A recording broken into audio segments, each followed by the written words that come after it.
Alright everyone, and welcome back to Vettel Career. Sorry it's been a while since the last episode. I think it's been over a week now, I think, and yeah, it's been because I've been feeling pretty bad over the past week. You may have been able to tell from the China video that I was starting to catch a bit of something, and after last Tuesday I just got a whole lot worse really, and yeah, that's why there's been a bit of a halt in the episodes of this, but this week I am going to try and finish off this season. We've only got 2 races to go now. Here we are, then that's Suzuka, and sorry if I skipped over all the intro bits there, but yeah, I just wanted to clear that up, and yeah, here we are then with the Japanese Grand Prix then in Q1, and yeah, here's the first time then from Vettel in that session, and across the line he goes, and it's a 1:36.9, which isn't the best time if I'm honest, but you'll see that it was not a good session for Vettel at all here in the Dunlop curb. He has a high speed off there, loses his rear wing.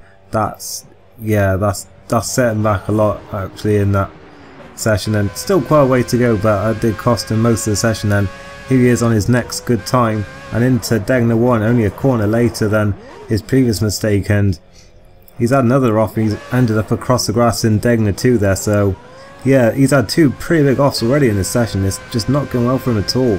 He's down in 20th place, and well, this is the best time that he's going to get then if he can improve on that first bank lap he did into the Cascade Triangle, and well, he's overshot the chicane, and yeah, that's that time gone then. So that's 3 messed up laps then for Vettel, and that means that the only one that's going to count is his first lap they did. So yes, been a very bad qualifying then for Vettel then. This is not what we're used to seeing. He's only 20th on the grid then, 1.7 off his teammate, which is we'd normally expect it to be the other way around, but yeah, not looking like it's going to be that good of a weekend if the qualifying's anything to go by. But Rubens Barrichello takes pole then for Honda. That'll be exactly what they wanted then for their home race. Kimi Räikkönen is second then. The 2 championship contenders are 4th and 6th, with Alonso ahead of Schumacher. Looking further down, you see Felipe Massa there, rounding out the top 8 with the 2 Brits on row 5. Then Montoya a bit further down than you expect, only 12th place for him, with Jack Villeneuve 13th for Sauber there, and ahead of his teammate once again, Nick Heidfeld. Looking further down, there you see Speed out qualifying Vettel once again 17th. And the 2 Supergaris then won their home race, and they couldn't do anything different to normal, unfortunately for them. So yeah, we're now going to go to the race. Here we are then on the grid, once again looking pretty cloudy overhead, but we haven't really seen any wet races this season, so this one probably isn't going to be any different as the lights are coming on now. And away they go then at Suzuka, and wow, it's a very good start for Vettel then. He's already got past both the Midland cars, he's already looking at Scott Speed then, and he's determined to right all those wrongs from qualifying immediately here then. He's looking at the inside of Christian Klein already then, and there's contact between them in fact, and yeah, that cold hasn't gone then, so yeah, Vettel's passed Klein up into 16th place, and yeah, it's been a very good start here then, and you see both BMWs running wide there through these S's, and Vettel's just got to try and capitalise on any mistake they make then.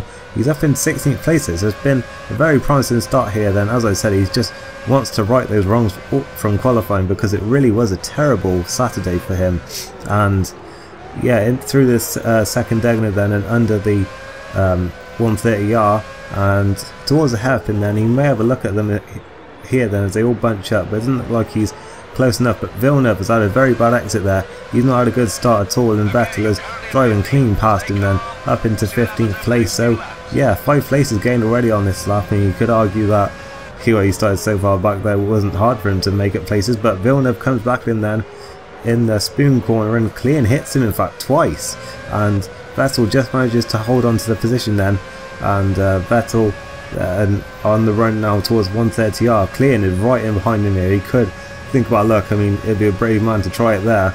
Of course, we saw last season Alonso passing Schumacher on the outside there.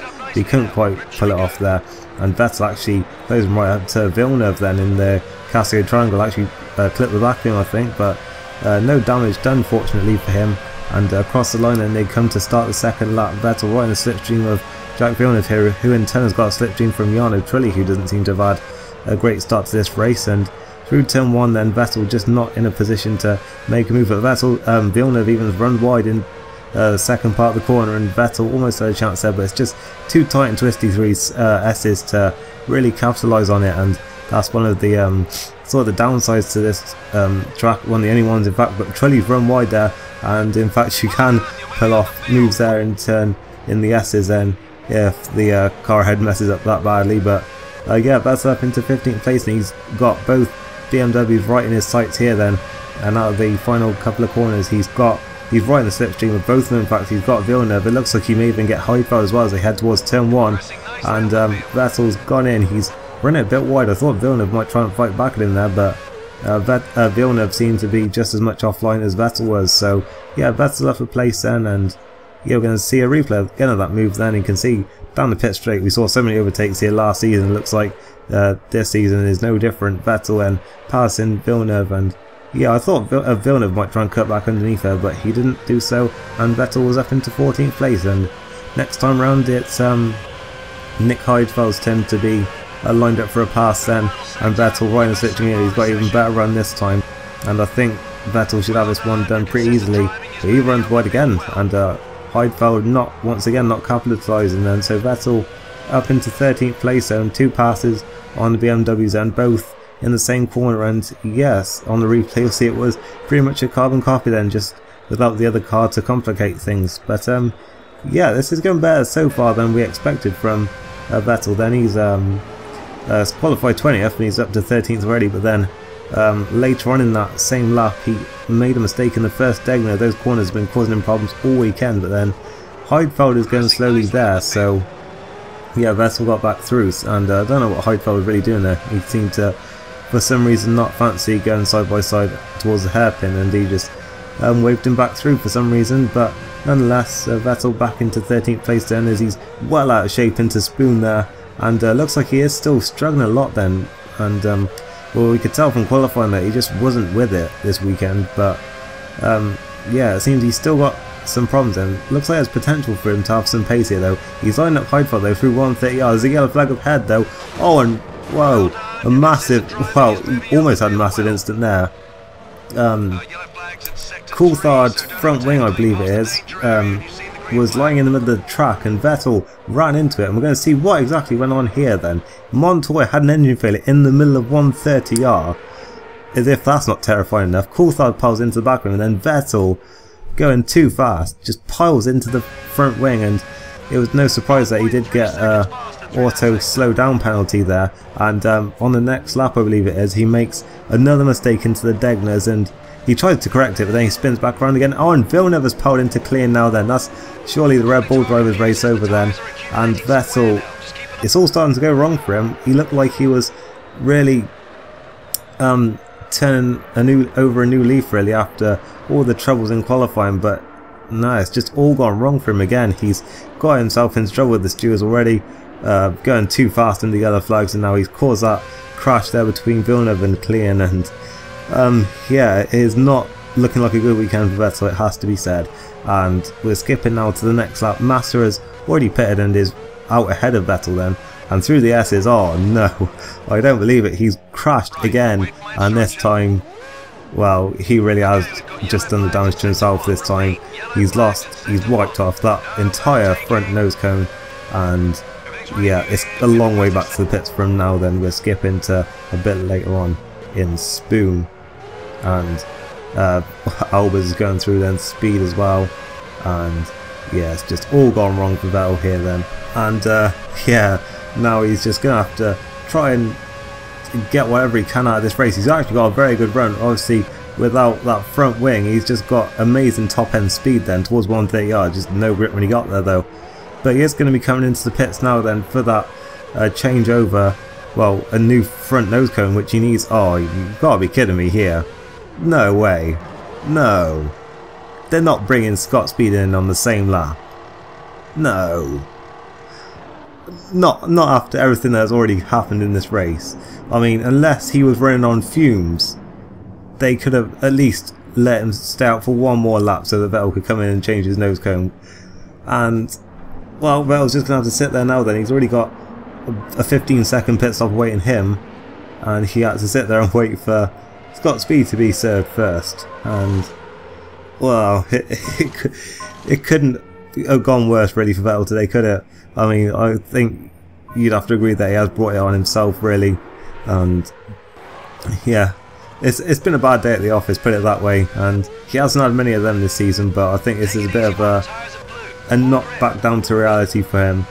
And yeah, I was given 3 laps to go. He was catching back up to E-Day. I mean, he was stationary in the pits for around half a minute, so the fact that he even got close to catching back up was quite an achievement, even if it was a Super Aguri. But yeah, he just lost on the exit of Spoon in the end, and yeah, it was just not a good race at all. Barrichello was coming up to lap him now then, and Vettel was trying to move out of the way here, but Barrichello just, well, it took him a while to get the message there, and yeah,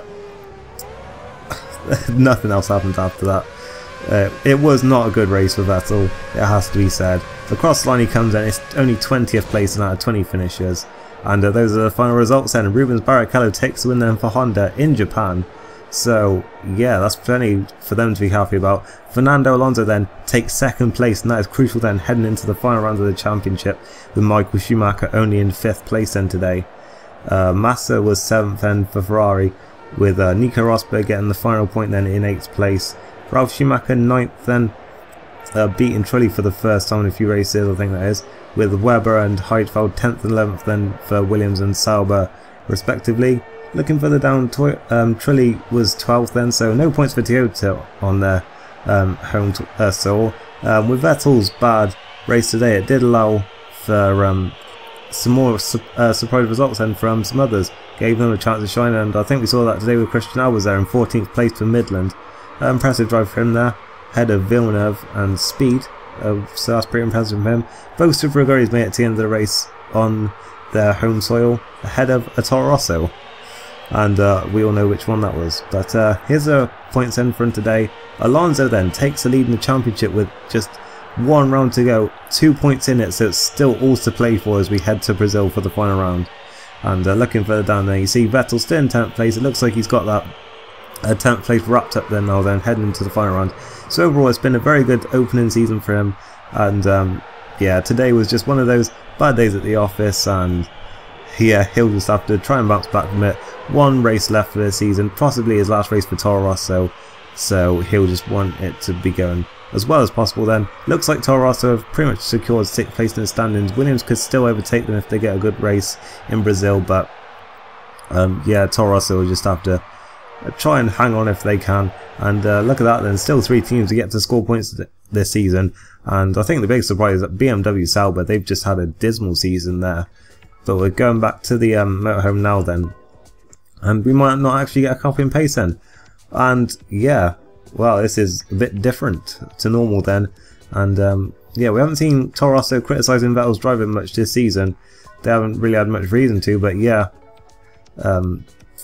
yeah, obviously they weren't happy with that one. Midland want new drivers then apparently, but yeah, one thing I did forget to mention there, Renault are now the Constructors Champions. We've seen them pretty much lead the championship all the way through.